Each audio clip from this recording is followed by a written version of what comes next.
are on the way now to Avery Hotel sa Tambayan Restobar kasi mag-ano kami, mag-date kami ni Daddy June. Ayun ang Daddy June ko nagpapakute. Hi Daddy, I love you. Char. You should take it slow.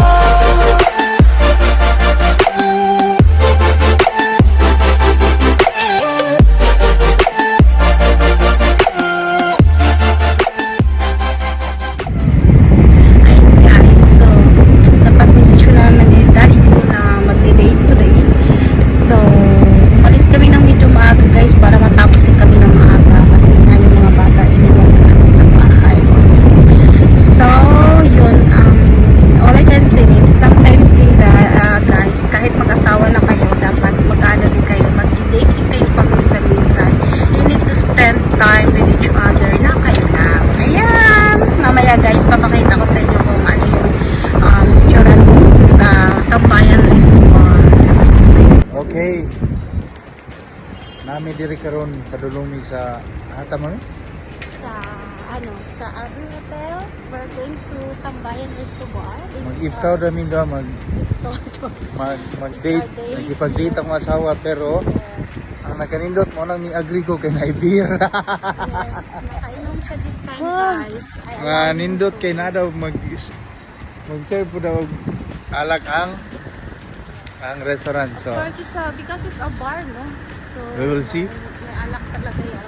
Let's enjoy. So, sometimes kasi guys, we need to have, as a couple, mag-date din kami sa minsan. O, diba? Yan, papasok na kami.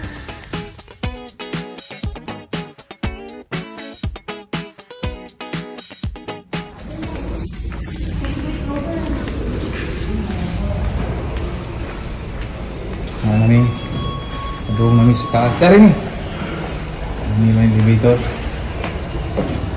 So, we're the 7th floor. Ito na katumoy. Yes. Muna dito migikan sa ubos. Sus, kahadlok ito. Alam niyo ba, dyan kami nag-breakfast. Nami 7th floor. So, this is the second time na nandito ako. So, yan. So, ito yung tambayan guys. Nasa 7th floor lang siya. So, nasa 7th floor yan. Kuya, make photo for me. No, video. How? Okay, I'll take photo. You see my calvo? Yeah, this is Calvo. Yeah, I know. All calvo babaero, take care. But all Calvo is Swimming photo na. Buhukot ko. Pwede ka ma-unlock dito. Dari. Open na sila?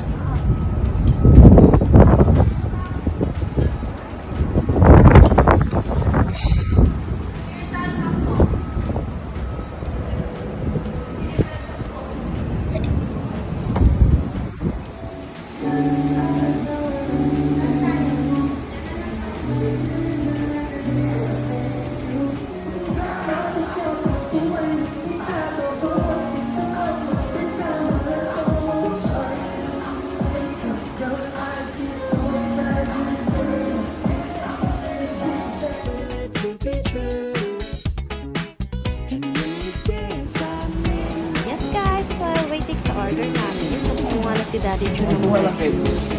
Meron silang lemon at saka pineapple flavor. And then after that, kumuha na rin si Daddy June ng sabaw kasi yung in-order namin is only wings with only rice, only sabaw, and only juice. Ayan po. So, marami talaga silang mga option guys. And super yummy talaga ng mga ano nila, ng mga luto nila. We waited pala guys for 15 minutes para ma-prepare yung order namin. So, ayan po siya guys. Super yummy guys with 8 flavors. Hindi mo talaga pagsisisihan guys. Buffalo, honey mustard, dynamite, honey garlic, gravy, barbecue. Barbecue. Salamat.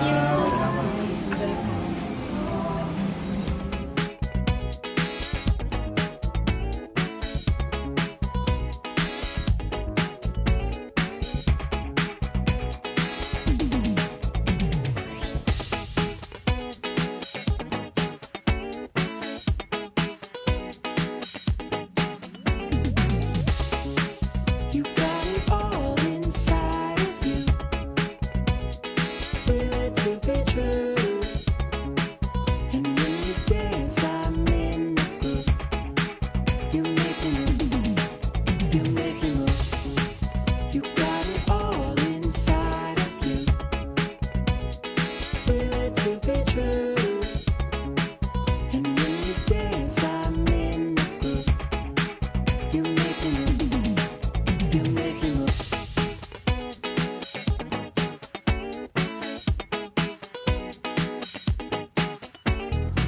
natin times 3 ang nahurot kaysa sa imo ha. Ikaw marami ka na ubos.